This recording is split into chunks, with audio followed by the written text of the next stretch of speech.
Hoş geldiniz efendim.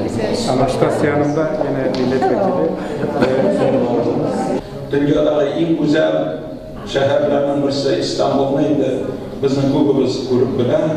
Birinchi topqir tugul, birinchi topqir ko'rib bilamiz. Lekin bu biz bilgan İstanbul tugul, haqiqatan men bilgan İstanbul tugul.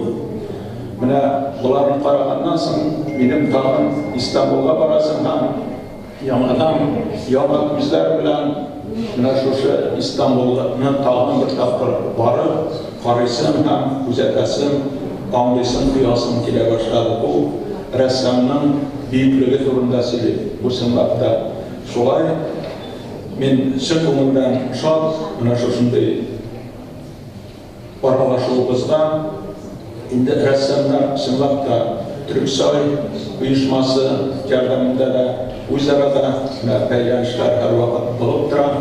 Bizning rassomlarimiz Turkiyada bo'lib har vaqt o'zlarining ishlarini ishlaydilar, hamda qaytalar. Şuna göre bunday paylanishlar bundan sonra devam etsin.